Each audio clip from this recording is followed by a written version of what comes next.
assim, gritar pega ladrão em cima da gente. Não dá para gritar pega ladrão desse jeito. É isso que o senhor chama de pedagogídio? Pedagogídio, essa é uma palavra que eu criei, é claro que apelido é apelido. Mas já um livro antigo que eu tenho, da editora Cortez, chamado A Escola e o Conhecimento, lá eu falava dos riscos do pedagogídio, isto é, do assassinato das condições pedagógicas. Hoje, até eu brinco vez ou outra que em relação a professores, a educação não é o crime perfeito, um lugar onde só tem vítima. Claro que tem autor. E nós somos coautores, como docentes, de problemas na educação. Mas nós não somos nem o principal autor do pedagogídio e nem o único autor desse pedagogídio. É preciso pensar que em décadas recentes nós tivemos sim uma degradação, uma quebra das condições de operação também de educação em vários estados, inclusive no nosso estado, no estado de São Paulo. Desse ponto de vista, né, é necessário que a gente saiba evitar esse pedagogídio. Parece que a regra, né, deputado, é assim, vote, tal como se diria, vote em Jesus para Cristo, né, agora se diz, vote em professor para Cristo. É óbvio que nós, homens e mulheres que nos dedicamos à educação, temos de ter formação permanente, humildade pedagógica para fazer melhor o que a gente faz, condições de admitir as nossas responsabilidades, mas a gente não pode ser incriminado, né, individualmente, dizendo, está vendo? Agora nós vamos escolher os melhores professores. É mais ou menos, já imaginou numa sala de aula, se um professor decide que só dos 35, 40 alunos que ele tem, esses vão comer mais na hora da merenda, e esses vão comer menos, e esses que vão comer mais porque eles se dedicaram mais na hora que eu fiz uma prova para ele, de língua portuguesa, então ele come mais e o outro come menos, isto é, bônus da merenda em sala de aula. Respeitada a diferença, independentemente da questão de que a meritocracia não é descartável de pronto, ela tem situações a serem trabalhadas, é necessário pensar, né, o que significa dar um tratamento que seja conjunto à formação do magistério e outras atividades que precisam ser melhor pensadas, porque, de maneira geral, e aí eu concluo essa fala, a população nossa, no nosso estado, ela não merece, né, não ter uma educação de maior nível. E eu falo isso com tranquilidade. Eu nasci em Londrina, como disse, mas eu estudei em São Paulo. Quando vim para cá em 1967, eu fiz 1968 até 1972, aquilo que era o antigo ginásio e o antigo colégio, eu fiz numa escola pública paulista, na Rua da Consolação, chamada, na época, Colégio Estadual, professora Marina Sintra, que está lá até hoje, na esquina com Antônio de Queiroz. Eu tenho orgulho de ter estudado em escola pública. Eu não acho que é a única possibilidade de uma democracia. Agora, que a gente não pode admitir, né, que o estado mais rico da federação, tal como nós não podemos admitir que a 8ª economia capitalista do planeta, ou a 10ª, logo a 5ª, que é o Brasil, que a gente tenha isso que eu chamo de indigência de indicadores educacionais. Insisto naquilo que você perguntou para mim logo no começo. Nós não estamos num momento de catástrofe, mas também não estamos aí para ser triunfalista, para bater palma e tambor, dizer nós já resolvemos. Ainda não resolvemos.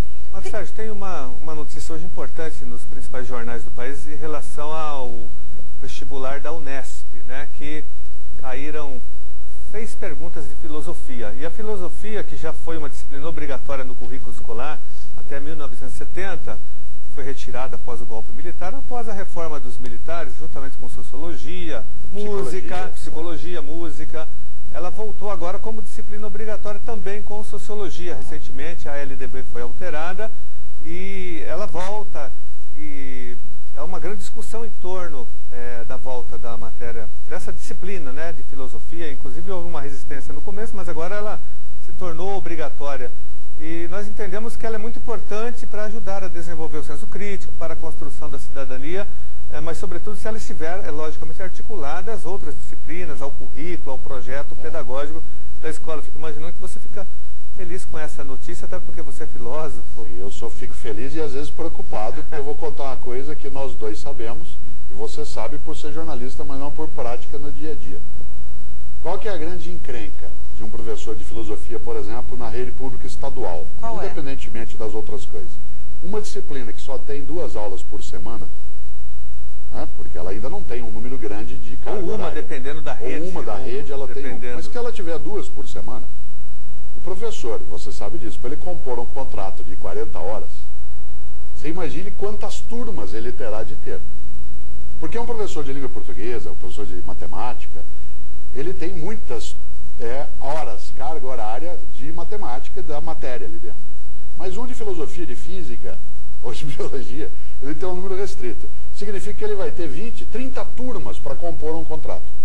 Se cada uma delas tiver 35, 40 alunos, ele resolver dar uma reflexão de filosofia no fim de semana, ele vai ter, olha só você chutar, né? Pois é. Ele vai ter ali, por volta, é uma coisa assim estrondosa, 800 mil redações para ele estar lendo. Só um parênteses aí, Mário Sérgio. Você falou em 35, mas nós temos salas com 50 alunos na rede pública de ensino. É o fenômeno da superlotação de salas. Que é lamentável, é mais um pedaço do pedagogício. Agora, é óbvio que eu sou a favor de que a gente tenha, assim, quando eu digo é óbvio, não é porque eu sou da área de filosofia, é porque a filosofia, tal como a sociologia, não podem se ausentar do currículo do ensino médio. Agora, não é qualquer ensino de filosofia. Porque tem gente que diz assim, tem que voltar à filosofia, como voltou, porque a filosofia ajuda a pensar. Bom, pensar é um atributo da espécie, não precisa ser ensinado, não é a filosofia que faz. Não, mas não é isso, Cortella, sabe o que é? A filosofia ensina a pensar criticamente, nem sempre. O nazismo também tinha seus filósofos.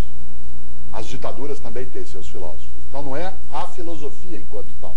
É um determinado tipo de filosofia que leve à autonomia, ao questionamento, à reflexão, que não induza o desespero e ao mesmo tempo não tire, não leve à alienação da pessoa. Eu tenho um livro de filosofia para criança, né, que eu escrevi com Silmara Casadei, que eu não sei escrever para criança, tive que aprender a fazê-lo, que se chama O que é a Pergunta. Um aluno está entrando numa escola pública, e ele encontra um professor e fala assim, professor, posso fazer uma pergunta? Aí o professor faz uma pergunta ótima, que é assim, e o que é uma pergunta? O menino fala, sabe que eu nunca tinha pensado nisso? E aí eles vão fazer um passeio na história atrás das grandes perguntas humanas e dos grandes perguntadores, isto é, da filosofia e dos filósofos. Uma hora o menino vira e fala assim, professor, nunca teve uma mulher perguntadora? Isto é, nunca teve uma filósofa? E aí eu descrevo várias, não só as brasileiras, como pelo resto do mundo e na história. Então, o que é a pergunta? A filosofia ajuda a perguntar, ela inquieta, ela faz com que você e eu não acatemos o óbvio, ou seja, que a gente não repouse, não descanse naquilo que parece evidente. Parece evidente que o país possa ir bem economicamente e a educação não vá tão bem. Não é evidente. Parece evidente que um estado como São Paulo tem uma grande capacidade de produção econômica e a educação tem os seus tropeços. Não, não é evidente. Ele não é aceitável, não pode ser entendido como normal, né? E nesta hora, claro, a educação nos ajuda a pensar, né, em relação a isso. Darcy Ribeiro, que a gente mencionou, tinha um texto chamado Contra o Óbvio. Era sobre o óbvio, contra o óbvio. É nesse texto que ele usa a expressão que eu utilizei antes. Nós temos uma certa sedução pelo óbvio no Brasil, que é meio perigoso. Não, é óbvio que é professor que é culpado. É óbvio que é aluno que não estuda. É óbvio que é a família que não participa. É óbvio que é o governo que não cuida. Não tem só um autor e não tem só um criminoso nessa história. Seria muito fácil. Falta recurso ainda? Já se investe bastante. O Brasil hoje investe percentuais similares de países de primeiro mundo. Claro, mas deveríamos investir mais. Nós estamos chegando perto de 4% do PIB, do Produto Interno Bruto. Mas, primeiro, uma coisa é orçamento, outra coisa é executado, é o financeiro. Uma coisa é orçamentário, outra coisa é o financeiro.